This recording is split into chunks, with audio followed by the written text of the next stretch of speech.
There's no organization in this country that could do more for the struggling black man than the black Muslim movement if it wanted to. But it has gotten into the possession of a man who's become senile in his old age and perhaps doesn't realize it.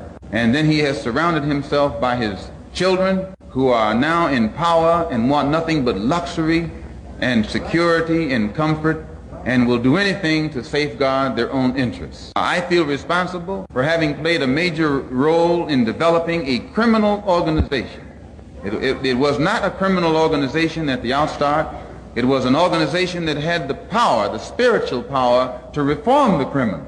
And this is what you have to understand.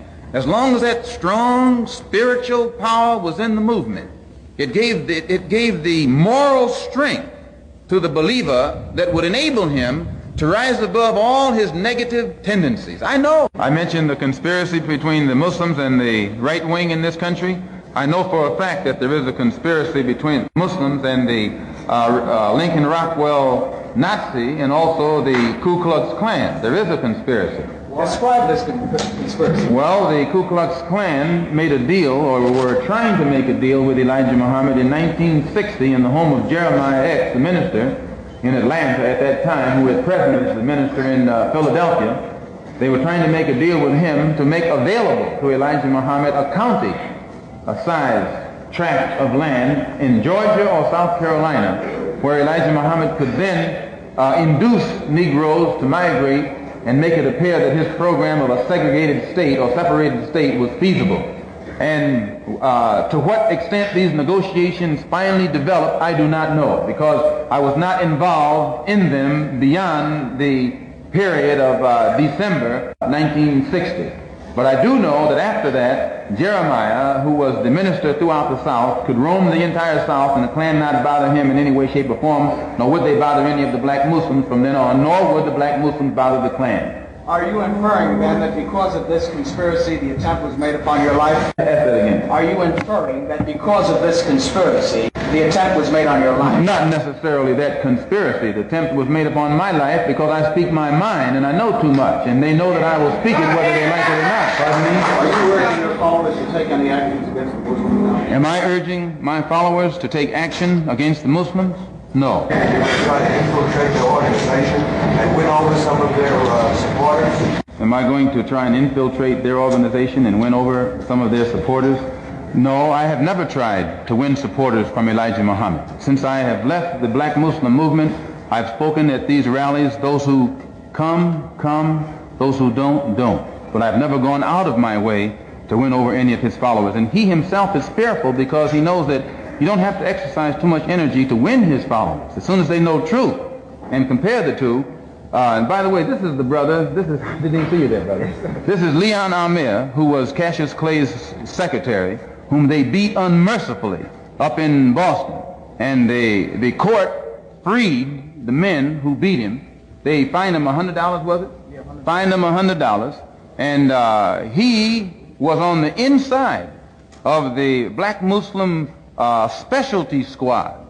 And I know it. And it was he who heard Elijah Muhammad Jr.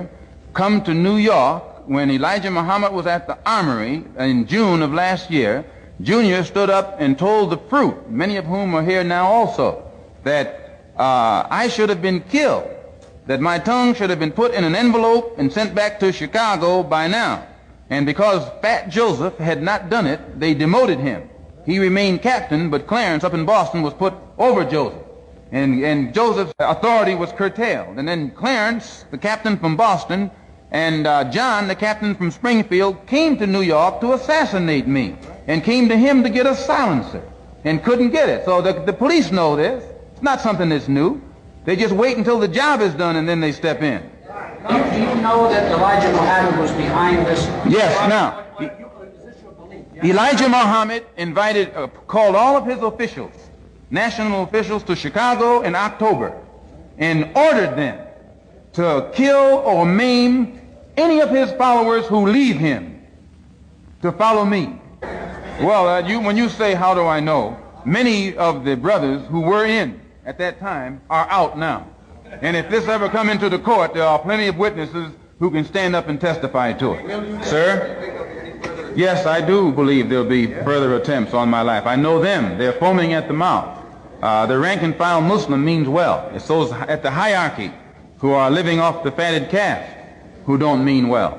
And this coming Sunday at 2 o'clock, as I say, our program will be unfolded. Elijah Muhammad knows he has done some good things and he has done some bad things.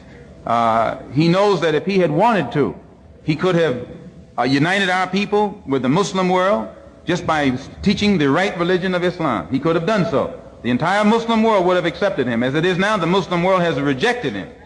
He can never go into the Muslim world saying that he's a prophet or that Allah came over here in the flesh. They would cut his head off if he said that over there. I mean, he knows this. None of his followers can go over there without denouncing him. It's impossible for them to go to Mecca or any other place unless they ascribe to Islam as it is ascribed to over there. So he was in a position to unite us with the Muslim world, those of us who are Muslims. He was also in a position to unite us with Africa. But you cannot read anything that Elijah Muhammad has ever written that's pro-African. I defy you to find one word in his direct writing that's pro-African. You can't find it.